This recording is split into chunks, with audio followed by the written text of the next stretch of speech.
ओम शांति। आज है 18 सितंबर 2020 की साकार मुरली। पहले एक नज़र मुरली की मुख्य पॉइंट्स पर। बाबा ने कहा, तुम बच्चे हो विश्व में शांति स्थापन करने वाले।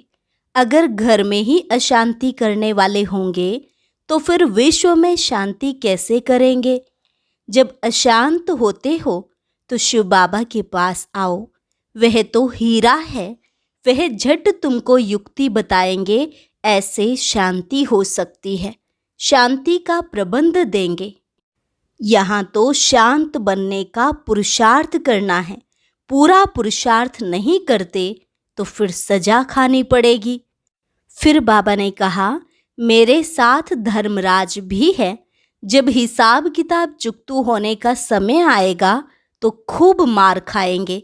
कर्म का भोग जरूर है। ऐसे बहुत हैं जिनकी चलन दैवी घराने जैसी नहीं है। यह है ही गंदी दुनिया। इससे तो नफरत आनी चाहिए। बाप तुमको समझाते हैं, बच्चे गुलगुल बनो तो उच्च पद पाएंगे, नहीं तो कोई फायदा नहीं। आधा कल्प जिस बाप को याद किया, अभी उनसे वर्षा नहीं लिया तो बच्चे किस काम के। जैसे लौकिक बाप को सपूत और कपूत बच्चे होते हैं, ऐसे बेहद के बाप को भी होते हैं। सपूत बच्चे जाकर राजा बनेंगे, कपूत जाकर झाड़ू लगाएंगे। और लास्ट में बाबा ने कहा, अभी तुम बेहद के बाप के सामने बैठे हो तो तुम बच्चों की चलन कितनी अच्छी होनी चाहिए। बहुत बहुत शीरखंड होकर रहना चाहिए। अंदर में जांच करो, हमने कोई विकर्म तो नहीं किया, किसको दुख तो नहीं दिया। अब सुनते हैं महावाक्यों को विस्तार से। मुरली का सार। मीठे बच्चे, तुम विश्व में शांति स्थापन करने के निमित्त हो, इसलिए तुम्हें कभी अशांत नहीं होना चाहिए। प्रश्न, बाप किन बच्चों को फरमान बरदार बच्चे कहते हैं। उत्तर, बाप का जो मुख्य फरमान है कि बच्चे अमृत वेले सवेरे उठकर बाप को याद करो। इस मुख्य फरमान को जो पालन करते हैं, सवेरे सवेरे स्नान आदि कर फ्रेश हो मुकर्रर टाइम पर याद की यात्रा में रहते हैं, बाबा उन्हें सपूत व फरमान बरदार कहते हैं। वही जाकर राजा बनेंगे। कपूत बच्चे तो झाड़ू लगाएंगे। ओम शांति। इसका अर्थ तो बच्चों को समझाया है। ओम अर्थात मैं आत्मा हूँ। ऐसे सब कहते हैं, जीव आत्मा है जरूर, और सब आत्माओं का एक बाप है। शरीरों के बाप अलग अलग होते हैं। यह भी बच्चों की बुद्धि में है। हद के बाप से हद का और बेहद के बाप से बेहद का वर्षा मिलता है। अब इस समय मनुष्य चाहते हैं विश्व में शांति हो। अगर चित्रों पर समझाया जाए तो शांति के लिए कलयुग अंत, सतयुग आदि के संगम पर ले आना चाहिए। यह है सतयुग नई दुनिया। उनमें एक धर्म होता है तो पवित्रता, शांति, सुख है। उनको कहा ही जाता है हेवन। यह तो सब मानेंगे। नई दुनिया में सुख है, दुख हो नहीं सकता। किसको भी समझाना बहुत सहज है। शांति और अशांति की बात यहाँ विश्व पर ही होती है, अर्थात शांति और अशांति की बात इस दुनिया की ही हो सकती है। वह तो है ही निर्वाण धाम, जहाँ शांति और अशांति का प्रश्न ही नहीं उठ सकता। बच्चे जब भाषण करते हैं तो पहले पहले विश्व में शांति की बात ही उठानी चाहिए। मनुष्य शांति के लिए बहुत प्रयास करते हैं, उनको प्राइज भी मिलती रहती है। वास्तव में इसमें दौड़ा दौड़ी करने की बात है नहीं। बाप कहते हैं, सिर्फ अपने स्वधर्म में टिको तो विकर्म विनाश हो जाएंगे। स्वधर्म में टिकेंगे तो शांति हो जाएगी। तुम हो ही एवर शांत बाप के बच्चे। यह वर्षा उनसे मिलता है। उनको कोई मोक्ष नहीं कहेंगे, मोक्ष तो भगवान को भी नहीं मिल सकता, अर्थात भगवान को भी पार्ट में जरूर आना है। कहते हैं कल्प कल्प, कल्प के संगम युगे में आता हूँ, तो भगवान को भी मोक्ष नहीं, तो बच्चे फिर मोक्ष को कैसे पा सकते हैं? यह बातें सारा दिन विचार सागर मंथन करने की हैं। बाप तो तुम बच्चों को ही समझाते हैं, तुम बच्चों को समझाने की प्रैक्टिस जास्ती है। शिव बाबा समझाते हैं तो तुम सब ब्राह्मण ही समझते हो। विचार सागर मंथन तुमको करना है। सर्विस पर तुम बच्चे हो, तुमको तो बहुत समझाना होता है। दिन रात सर्विस में रहते हो, म्यूजियम में सारा दिन आते ही रहेंगे। रात्रि को 10-11 बजे तक भी कहाँ आते हैं, सवेरे 4 बजे से भी कहाँ कहाँ सर्विस करने लग पड़ते हैं। यहाँ तो घर हैं, जब चाहें तब बैठ सकते हैं। सेंटर्स में तो बाहर से दूर दूर से आते हैं, तो टाइम मुकर्रर रखना पड़ता है। यहाँ तो कोई भी टाइम बच्चे उठ सकते हैं, परंतु ऐसे टाइम तो नहीं पढ़ना है जो बच्चे उठें और झुटका खाएं। इसलिए सवेरे का टाइम रखा जाता है, जो स्नान आदि कर फ्रेश होकर आएं, फिर भी टाइम पर नहीं आते तो उनको फरमान बरदार नहीं कह सकते। लौकिक बाप को भी सपूत और कपूत बच्चे होते हैं ना, बेहद के बाप को भी होते हैं। सपूत जाकर राजा बनेंगे, कपूत जाकर झाड़ू लगाएंगे। मालूम तो सब पड़ जाता है ना। कृष्ण जन्माष्टमी पर भी समझाया है, कृष्ण का जन्म जब होता है तब तो स्वर्ग है, एक ही राज्य होता है, विश्व में शांति है। स्वर्ग में बहुत थोड़े मनुष्य होंगे, वह है ही नई दुनिया, वहाँ अशांति हो नहीं सकती। शांति तब है जब एक धर्म है, जो धर्म बाप स्थापन करते हैं। बाद में जब और धर्म आते हैं तो अशांति होती है, वहाँ है ही शांति। 16 कला संपूर्ण है ना। चंद्रमा भी जब संपूर्ण होता है तो कितना शोभता है, उनको फुल मून कहा जाता है। त्रेता में 3/4 कहेंगे, खंडित हो गया ना, 2 कला कम हो गई। संपूर्ण शांति सतयुग में होती है। 25% पुरानी सृष्टि होगी, अर्थात त्रेता युग होगा तो कुछ न कुछ खिटखिट होगी। 2 कला कम होने से शोभा कम हो गई। स्वर्ग में बिल्कुल शांति, नरक में है बिल्कुल अशांति। यह समय है जब मनुष्य विश्व में शांति चाहते हैं। इनसे आगे यह आवाज नहीं था कि विश्व में शांति हो, अभी आवाज निकला है, क्योंकि अब विश्व में शांति हो रही है। आत्मा चाहती है कि विश्व में शांति होनी चाहिए। मनुष्य तो देह अभिमान में होने कारण सिर्फ कहते रहते हैं विश्व में शांति हो। 84 जन्म अब पूरे हुए हैं, यह बाप ही आकर समझाते हैं, बाप को ही याद करते हैं। वह कभी किस रूप में आकर स्वर्ग की स्थापना करेंगे, उनका नाम ही है हेवनली गॉड फादर। यह किसको भी पता नहीं है कि हेवन कैसे रचते हैं। श्री कृष्ण तो रच ना सके, उनको कहा जाता है देवता। मनुष्य देवताओं को नमन करते हैं, उनमें दैविक गुण हैं, इसलिए देवता कहा जाता है। अच्छे गुण वाले को कहते हैं ना, यह तो जैसे देवता है। लड़ने झगड़ने वाले को कहेंगे यह तो जैसे असुर हैं। बच्चे जानते हैं हम बेहद के बाप के सामने बैठे हैं, तो बच्चों की चलन कितनी अच्छी होनी चाहिए। अज्ञान काल में भी बाप का देखा हुआ है, 6-7 कुटुंब इकट्ठे रहते हैं, एकदम शीरखंड हो चलते हैं। कहाँ तो घर में सिर्फ 2 होंगे तो भी लड़ते झगड़ते रहेंगे।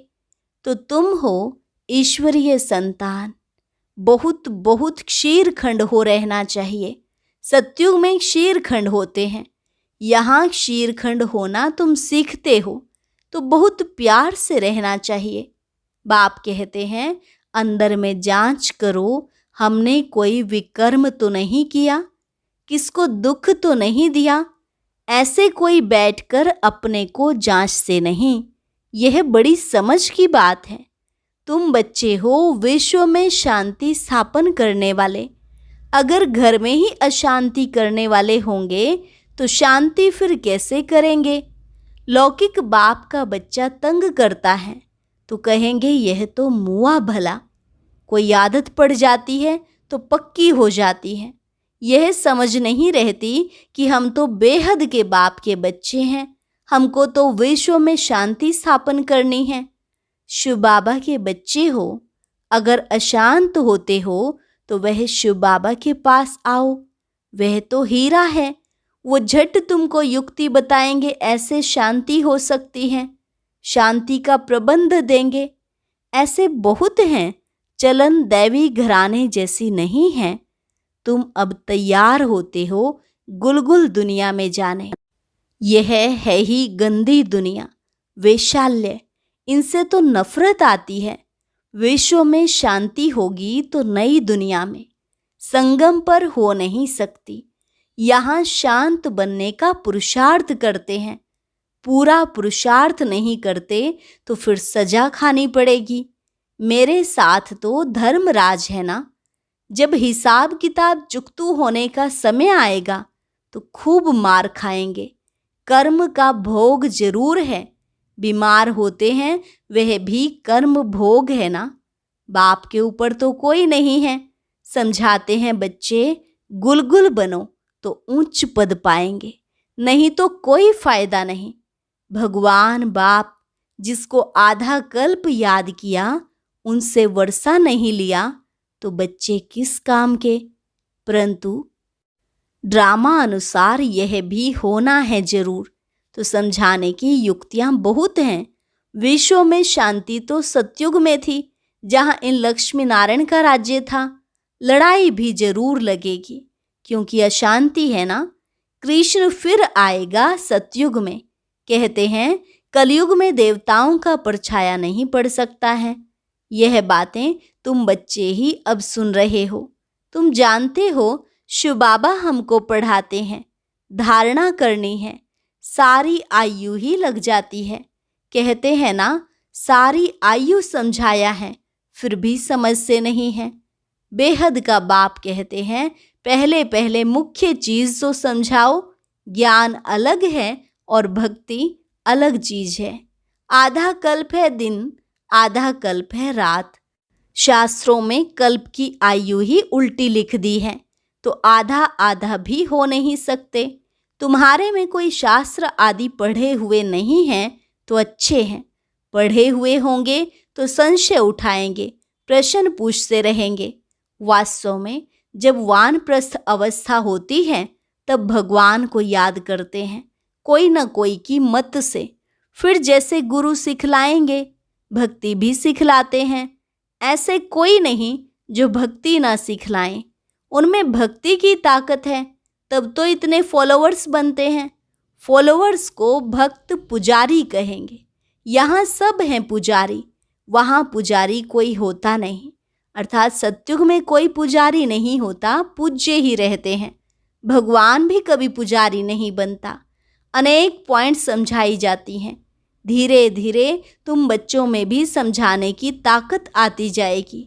अभी तुम बुलाते हो कृष्ण आ रहा है, सतयुग में जरूर कृष्ण होगा, नहीं तो वर्ल्ड की हिस्ट्री ज्योग्राफी कैसे रिपीट होगी। सिर्फ एक कृष्ण तो नहीं होगा, यथा राजा रानी तथा प्रजा होगी ना। इनमें भी समझ की बात है। तुम बच्चे समझते हो, हम तो बाप के बच्चे हैं। बाप वर्षा देने आए हैं।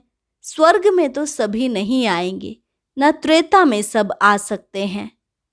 झाड़ आहिस्ते आहिस्ते वृद्धि को पाता रहता है। मनुष्य सृष्टि रूपी झाड़ है, वहाँ है आत्माओं का झाड़। यहाँ ब्रह्मा द्वारा स्थापना, फिर शंकर द्वारा विनाश, फिर पालना। अक्षर भी यह कायदे से बोलने चाहिए। बच्चों की बुद्धि में यह नशा है, ये सृष्टि का चक्र कैसे चलता है, रचना कैसे होती है।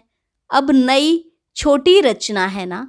यह जैसे बाजोली है, पहले शूद्र हैं अनेक, फिर बाप आकर रचना रचते हैं ब्रह्मा द्वारा ब्राह्मणों की। ब्राह्मण हो जाते हैं चोटी। चोटी और पैर आपस में मिलते हैं। पहले ब्राह्मण चाहिए। ब्राह्मणों का युग बहुत छोटा युग होता है। पीछे हैं देवताएं। यह वर्णों वाला चित्र भी काम का है। यह चित्र समझाने में बहुत इजी है। वैरायटी मनुष्यों का वैरायटी रूप है। समझाने में कितना मजा आता है। ब्राह्मण जब हैं तब तो सब धर्म है। शूद्रों से ब्राह्मणों का सैपलिंग लगता है। मनुष्य तो झाड़ के सैपलिंग लगाते हैं। बाप भी सैपलिंग लगाते हैं जहाँ विश्व में शांति हो। अच्छा, मीठे मीठे सिकिलधे बच्चों प्रति माता पिता बाप दादा का याद प्यार और गुड मॉर्निंग। रूहानी बाप की रूहानी बच्चों को नमस्ते। रूहानी बच्चों की रूहानी बाप दादा को नमस्ते नमस्ते, गुड मॉर्निंग। धारणा के लिए मुख्य सार। पहली पॉइंट, सदा स्मृति रखनी है कि हम हैं ईश्वरीय संतान। हमें शीरखंड होकर रहना है। किसी को भी दुख नहीं देना है। अंदर में अपनी जांच करनी है कि हमसे कोई विकर्म तो नहीं होता है। अशांत होने तथा अशांति फैलाने की आदत तो नहीं है। वरदान, एक बाप दूसरा न कोई। इस स्मृति से बंधन मुक्त योग युक्त भव। एक बाप दूसरा न कोई, इस स्मृति से बंधन मुक्त योग युक्त भव। अब घर जाने का समय है, इसलिए बंधन मुक्त और योग युक्त बनो। बंधन मुक्त अर्थात लूज ड्रेस, टाइट नहीं। ऑर्डर मिला और सेकंड में गया। ऐसे बंधन मुक्त योग युक्त स्थिति का वरदान प्राप्त करने के लिए सदा यह वायदा स्मृति में रहे कि एक बाप दूसरा ना कोई। क्योंकि घर जाने के लिए व सतयुगी राज्य में आने के लिए इस पुराने शरीर को छोड़ना पड़ेगा। तो चेक करो ऐसे एवर रेडी बने हैं या अभी तक कुछ रस्सियां बंधी हुई हैं। यह पुराना चोला टाइट तो नहीं है। स्लोगन, व्यर्थ संकल्प रूपी एक्स्ट्रा भोजन नहीं करो तो मोटेपन की बीमारियों से बच जाएंगे। व्यर्थ संकल्प रूपी एक्स्ट्रा भोजन नहीं करो तो मोटेपन की बीमारियों से बच जाएंगे। अच्छा, ओम शांति।